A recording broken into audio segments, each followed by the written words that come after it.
In this discussion of biblical criticism,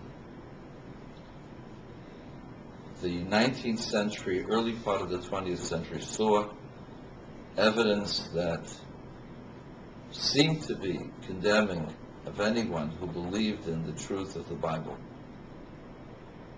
But as archaeology continued, and as certain digs emerged, it became clear that the biblical record is far more accurate than anything that the ancient world had.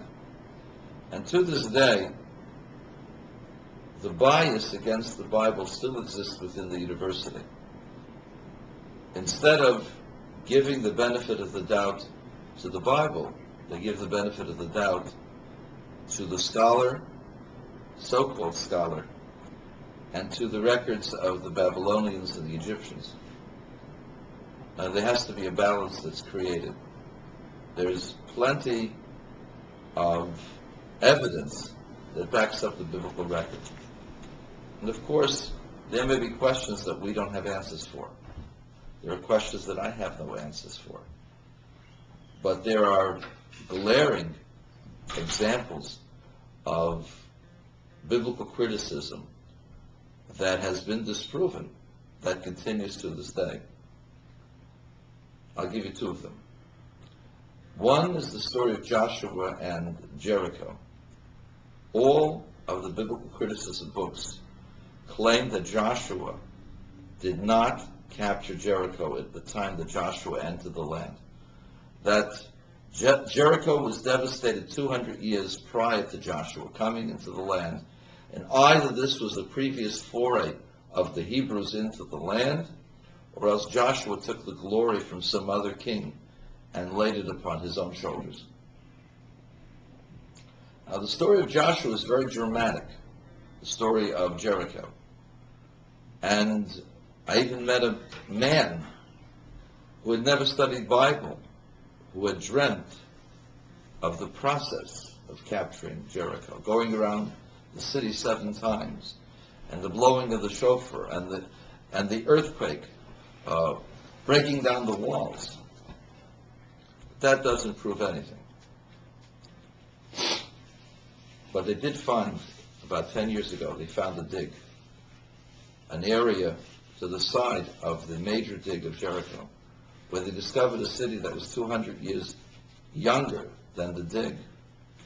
And all of the artifacts paralleled the time of Joshua. In fact, it was clear that the capture of the city took place in springtime, exactly as it says in the biblical record.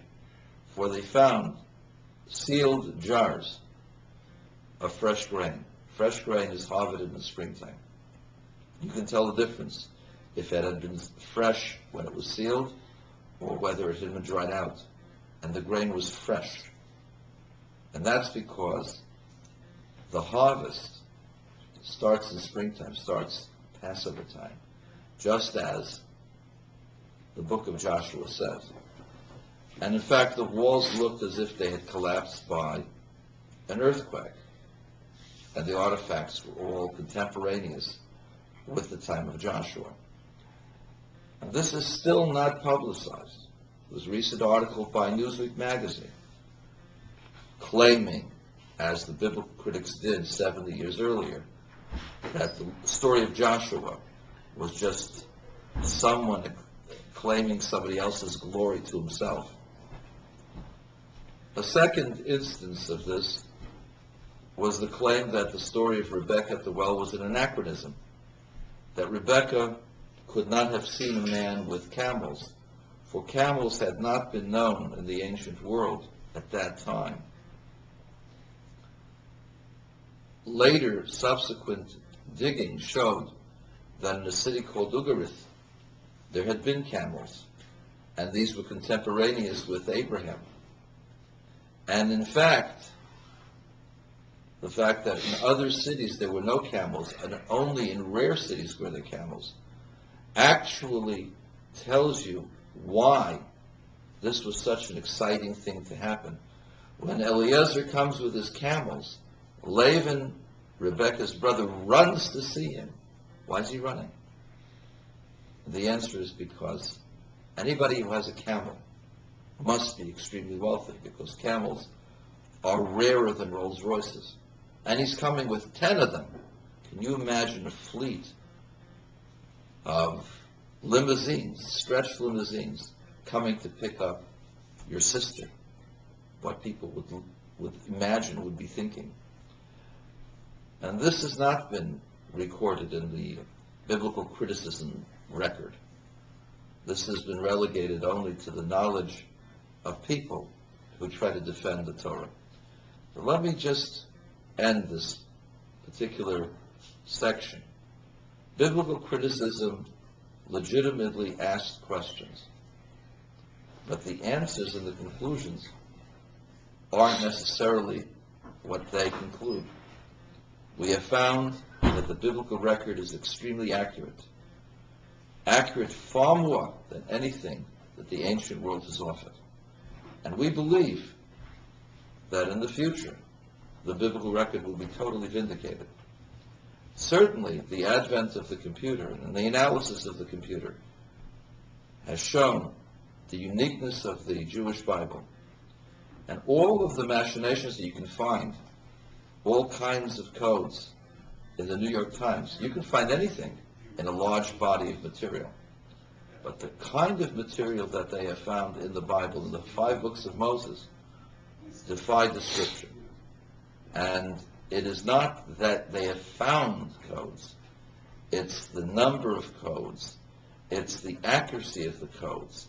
It's the association of the codes with specific people and specific times and events that make these codes so unique.